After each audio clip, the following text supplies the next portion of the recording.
آپ نے مجھے مشورے کا حکم دیا تھا۔ وہ میری اکلوتی بیٹی ہے، اسی میں میری روح رہتی ہے، اس کے لیے منہ سے اچھے لفظ نکالو۔ کیا ثبوت ہے کہ حادثہ اسی کی کار سے ہوا ہے؟ سر ثبوت تو ہے، شامر نے آہستہ سے کہا۔ تم خود؟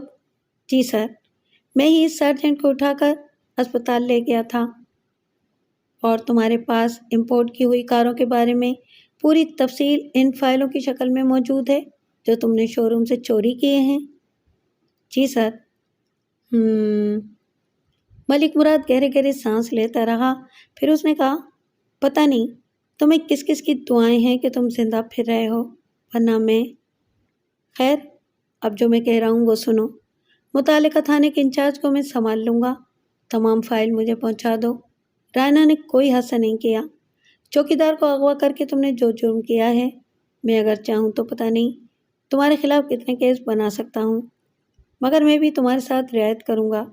اس کے علاوہ سارجنٹ کی فیملی کو بھی عذرائے مہربانی کچھ دے دوں گا۔ بس رائنا کی طرف اٹھنے والی آنکھ بصارت سے محروم ہو جائے گی۔ بس جاؤ، فائل آج ہی مجھے پہنچا دو، اور ہاں، بعد میں تمہیں بھی انعام دوں گا۔ شامر خاموشی سے اٹھ کھڑا ہوا، اس کی آنکھیں انگارہ ہو رہی تھیں۔ بوربن کلب کی رونق شباب پر تھی۔ ارب پتیوں کے اس کلب میں بڑی بڑی شخصیتیں ہی آتی تھیں۔ رائنا ملک بھی اسی کلب کی جانی پہچانی شخصیت تھی، دلکش لیکن بے حد خونخوار۔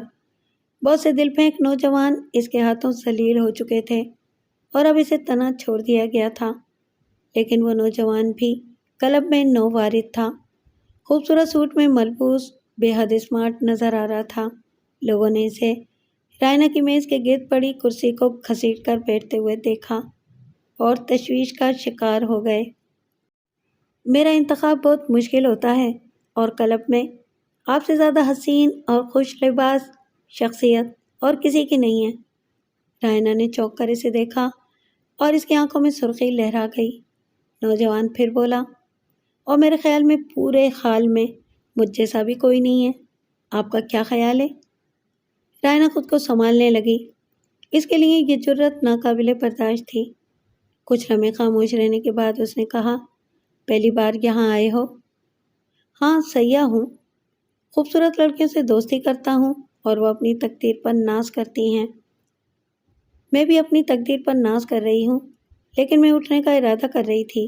یہاں کچھ گھٹن سی لگ رہی ہے، آئیے باہر کھلی ہوا میں بیٹھیں گے، رائنا نے کہا اور اپنی جگہ سے اٹھ گئی۔ نوجوان بھی اٹھ کھڑا ہوا۔ آپ نے میرے دل کی بات کہہ دی، رائنا نے باہر نکلتے ہوئے ڈانگے کو اشارہ کر دیا تھا۔ دونوں باہر نکل آئے۔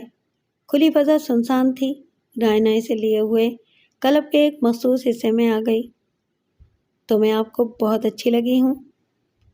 بہت نہیں، بس غنیمت ہے، لیکن صرف آج کی رات۔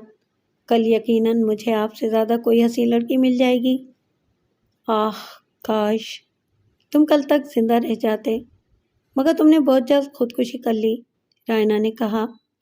ڈانگے قریب پہنچ گیا۔ مار اسے ڈانگے، اتنا مار کہ یہ موت مانگنے لگے، اس نے میری توہین کی ہے۔ ڈانگے کسی گینڈے کی طرح اس پر جھپٹا، لیکن نوجوان کسی بل فائٹر کی طرح سامنے سے ہٹ گیا اور ڈانگے ایک درخت سے ٹکرایا۔ نوجوان نے ہنس کر کہا، یہ بن مانس میرا کیا بگاڑ سکے گا ڈارلنگ، اس کا تماشا دیکھو۔ ڈانگے خود بھی دیوانہ ہو گیا تھا۔ پھر بڑا سنسنی خیز تماشا شروع ہو گیا۔ ڈانگے نے بھرپور کوششیں کر ڈالی، لیکن نوجوان کی ہوا بھی نہ پا سکا۔ رائنا غصے سے دیوانی ہو رہی تھی۔ ڈانگے بری طرح ہانپنے لگا تھا۔ نوجوان بولا، اوکے ڈیئر، موڈ خراب کر دیا تم نے، کل ملاقات ہوگی، مگر کل تم کسی ڈھنگ کے بندے کو لے کر آنا۔ یہ گینڈا تو بے حد نکما نکلا۔ بائے۔ نوجوان پارکنگ لاٹ کی طرف گیا، ایک کار کا دروازہ کھولا اور اس میں بیٹھ کر اسے اسٹارٹ کر دیا۔ دوسرے لمحے رائنا بھی پارکنگ کی طرف دوڑی۔ اس نے ڈانگے کو بھی آواز نہیں دی، لیکن ڈانگے جانتا تھا کہ اب کیا ہوگا۔ رائنا نے طوفانی انداز میں کار نکالی۔ ڈانگے بڑی مشکل سے اس میں بیٹھا تھا۔ رائنا نوجوان کی کار کے پیچھے لگ گئی۔ نوجوان برق رفتاری سے کار دوڑا رہا تھا۔ دونوں ہی دیوانے تھے۔ رائنا تو خیر کار اسی طرح دوڑاتی تھی، لیکن نوجوان بھی بلا کا ڈرائیور تھا۔ رائنا نے کار کا ایکسیلیٹر فلور سے لگا دیا تھا، لیکن نوجوان کی کار تک نہیں پہنچ پا رہی تھی۔ اس کے حلق سے وحشیانہ قراٹیں نکل رہی تھیں۔ پھر ایک خوفناک موڑ کاٹتے ہوئے اس نے کار کو سنبھالنے کی کوشش کی، لیکن اسٹیئرنگ بے قابو ہو گیا۔ بھیانک چڑچڑاہٹ کے ساتھ کار ایک بہت چوڑے درخت کے تنے سے ٹکرائی جو سڑک کے کنارے تھا۔ ایک ہولناک دھماکہ ہوا۔ پہلے ونڈو اسکرین ٹوٹا اور اس کا بہت بڑا شیشہ رائنا کی گردن سے گزر گیا۔ اس کی گردن شانوں سے الگ ہو کر ڈانگے کی گود میں آ گری، لیکن ڈانگے بھی کچھ سوچنے سمجھنے کے قابل نہیں رہا تھا۔ کار کی چمکنے والی باڈی کا کچھ حصہ اس کے سر میں لگا اور اس کا بھیجا باہر نکل پڑا۔ دوسرے علم میں کار کی ٹنکی پھٹی اور اس میں آگ لگ گئی۔ نوجوان نے کچھ فاصلے پر جا کر کار روکی، اسے گھما کر تباہ شدہ کار کے پاس سے گزرا، پھر آگے جا کر موبائل فون نکال کر ایک نمبر ملایا اور بولا، یس سر،